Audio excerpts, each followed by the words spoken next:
Welcome back to Weekend Prime. Now, for a while, there has been significant concerns and reports suggesting that the Kenya Kwanza government is clamping down on dissenting voices.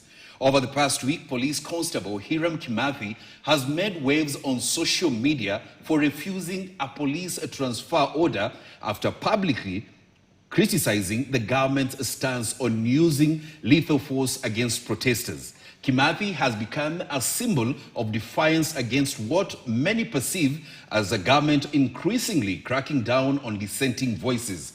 He joins us now on Weekend Prime to air his plight. Welcome to Weekend Prime, Hiram Kimathi. How are you doing? Thank you so much for welcoming me. It's good to have you here on, Weekend Prime. You've been on social media for the last 2 to 3 weeks, trying to speak to Kenyans and also trying to tell them that you are on their side. Where did this idea come from, trying to speak to Kenyans? Because most of the time we see police officers, they have to wait for their senior to speak out. Where did that idea come from that, let me speak to Kenyans, we are going through such and such in the country, let me speak to them and give them my own views? Most of the time, the profession that we deal with, we're just professional people. Yes. And part of the professional work that involves talking, communication. So at this day that we have lost Albert, I thought now, because there was a lot of tension in the nation, I needed to talk to Kenyans. I could not reach out to any media to talk, but I opted to do my TikTok videos. Yes. And I said, now I need to talk Kenyans, because now the tension is very high. We need to calm the country down. And the only way to calm this country down is talking. Yes. So I started, if you check my TikTok account, it has not been this active for previously. It became active after maybe now 3 weeks. Yes. It's now flooded with a lot of comment, a lot of conversation coming in. So at this time I realized that if we have to solve this problem, that now Albert is dead, the country is in high tensions. Yes. We need to talk to Kenyans. So I made a video condemning police brutality, but at the same time, trying to show Kenyans that the image of the police is not this tinted. Yes. We need to have a conversation, because they are our employers, they have employed us. Yes. So I made this video, it went viral, and it was not even my intention for that video to go viral. Yes. I was caught in surprise. Yes. Yeah.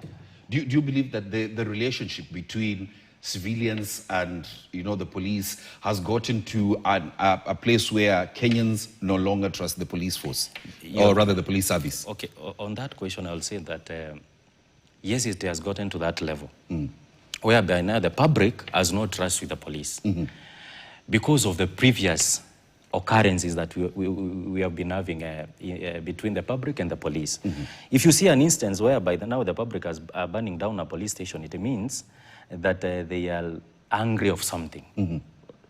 So I think the relationship now between the police and the public is not that good, but at the same time, we are coming out now to talk to the members of the public. Some of us are coming out to talk to them, telling them that the police are your brothers, they are your sisters. And we need now this reconciliation. Yes. We need to sit down and have a conversation between the members of the public and us, the law enforcement officers. And I thank God today, a lot of people are reaching out in my TikTok account. They are calling me, they are asking me questions. There is nothing big about being a police officer. There is nothing big there. It's a profession like any other. Yes. When you go to hospital, what do you expect? You expect the nurse to talk to you nicely. Yes, definitely. You see that. So it's another aspect that we are trying, I'm trying my best to bring in as Kimathi Ram. Yes. That talking to the members of the public will solve a lot of things instead of using any real way of solving a problem. But talking to trying to talk to the masses, trying to talk to the public has gotten you into hot soup, and you are transferred from Machakos County to Turkana County. Something that has not sat well with you. Most of the time, the moment you start doing something, yes, you are prepared for any repercussions. And we know by the National Police Service and how it functions, if you speak to the media or we speak out, most of the time you are victimized. And my transfer came in. Yes. The time I expected it, because I knew that they will transfer me at whatever cost. But I didn't take it on in a bad way. I was so much faith.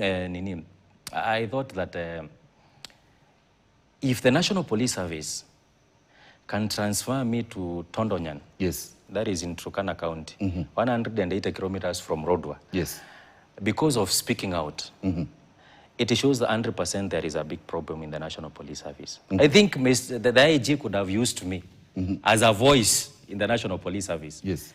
And I could speak to a lot of people. It's part of community policing. It is there. Yes. So transferring me shows 100%. You don't believe in the National Police Service Act. You don't believe in the Constitution. At the same time, you don't believe in the service standing orders. Because 100%, if I've come out to talk, and I'm trying to paint the bigger image, a good image of the National Police Service, what are you supposed to do with me? Are you not afraid that after this interview, you might get a termination letter? My brother, let me tell you this. Nobody was born employed. We all became employed. Yes. Along the way. So if we lose we lose the job we have right now, nobody is going to die. We are going to go back to our society where we're coming from. And we will start building again. Yes. Or I'll sit down somewhere and KTN will think of giving me a job. So it's not something I'm worried about. So why don't you want to go to Donyang? I have not said I'm not going, but what I said, because 100%, if you have to give me a transfer, it should not be out of malice. It should be a transfer that is very genuine. Transfer at least 100 police officers in the country, and I will be within the 100 police officers. So 100%, I would think it is on good faith. But transferring me from Chumbi police station to Tondonyan, in my case, it is out of malice. It is because I've spoken out. There is nothing big about what the panel that transfers people is doing. They are just transferring me because I've spoken to the members of the public, or I'm coming out in a different way the National Police Service didn't expect. So basically, you're saying that because we normally see transfers within the police service, but you're just handpicked. Yes, I was handpicked. Hiram Kimathi, Tondonyan Police Station. Yes. What does that mean? It means then I can't even trust you for that transfer. Because 100%, why me? Yes. In the whole nation, why are you transferring Hiram Kimathi around? Do you believe it's a punishment? Yes, it is a punishment, of course. How can you judge that? You need to be judged that in a very sober way, as a human being. Yes. When you're transferring someone, if the IG or whoever was transferring me thinks that I really deserve a good praise, they could have even transferred me to Nairobi area, at least from Machakos to Nairobi area, or even from Nairobi area to Central Bank, one of the areas that you'll never find yourself transferred to. Yes. No. And so Hiram, are the people that are stationed in Tondonyang, are they being punished? People who are stationed in Tondonyan are not being punished. Tondonyan police station is not a punishment area. Yes. But now, bearing in mind, I have served in forward areas. In the service, there is a way we define the areas that you have served. Yes. I have served in forward areas. So right now, I'm not eligible to go back to forward areas because my work is done. I'm supposed now to at least hover around in towns, at least to raise my small family that I have. So transferring me to Tondonyan, it's just punishment. They are just trying to punish me along the way. Is your life in danger? Let me tell you this, my brother. This life is God-given. And I've been saying this from the word go.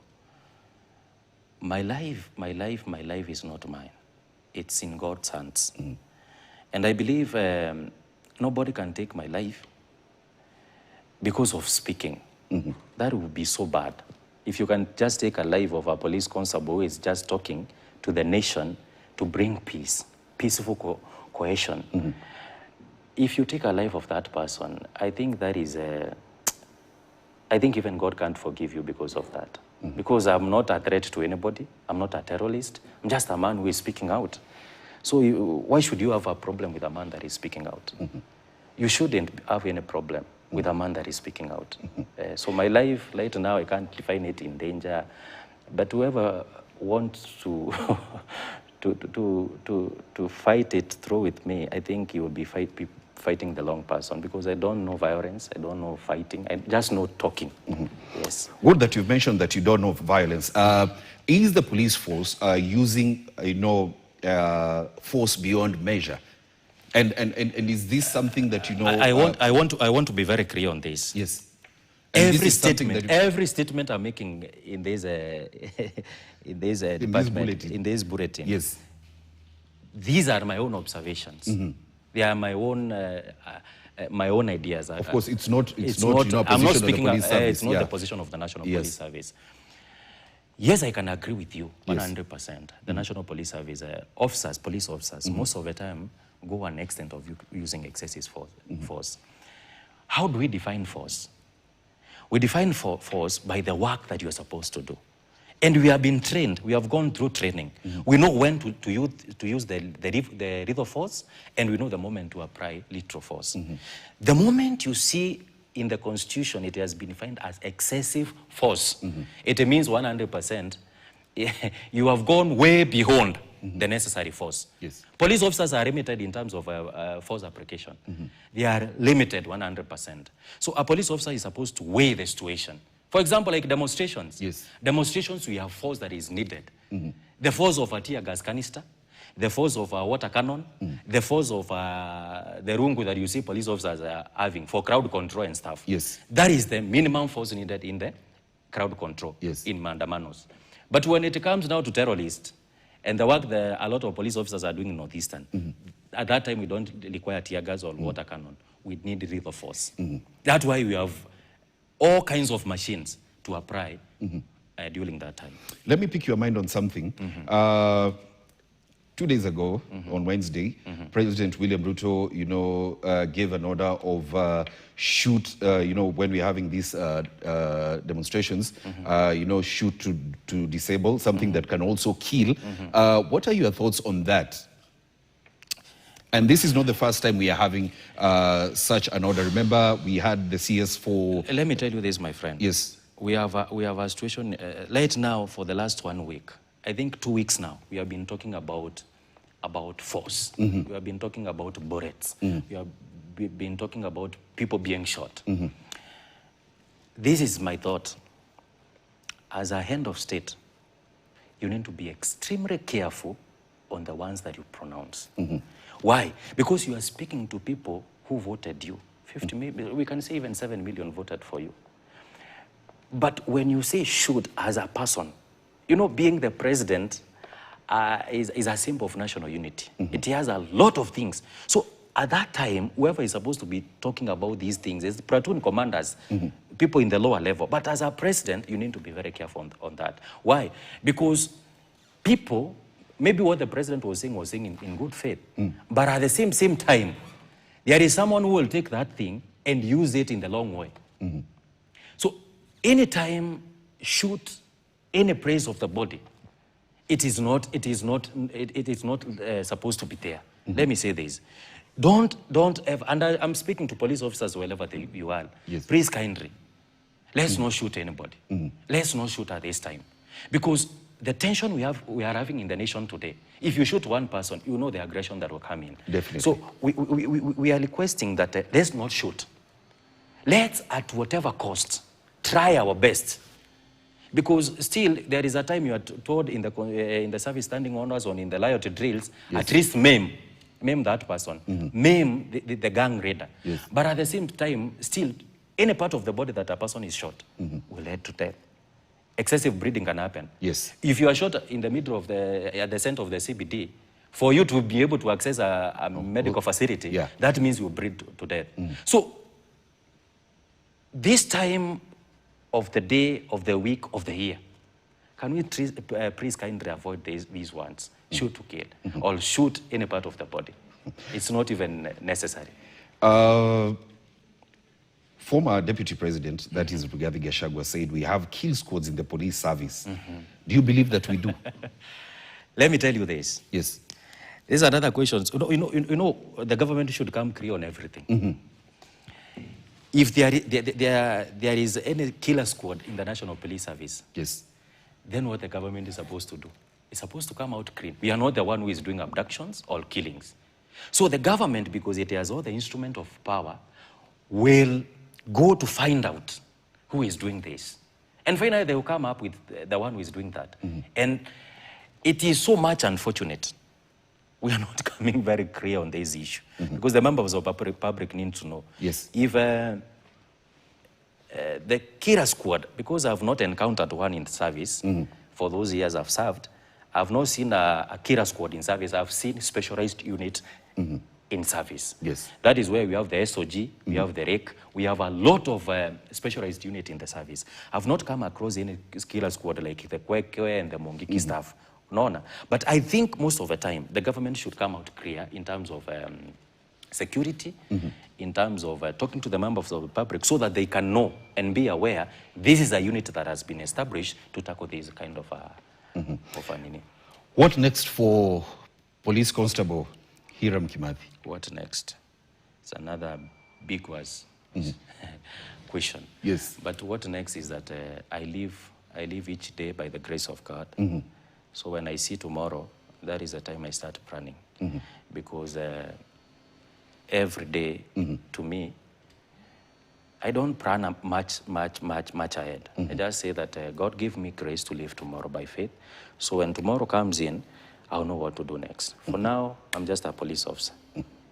Thank you very much, Police Constable Hiram Kimathi, who's been making waves on social media, trying to, talk about cases of human rights and human rights abuses, as well as trying to engage Kenyans in terms of the relationship with the police. And thank you for coming and giving us, your own perspective on whether police are using excessive force on protest, and also airing your plight on why you don't want to be transferred from Chumbi to Todonyang in Turkana County. We take a short break. When we come back, we'll be taking a look at other stories that are making headlines in the country.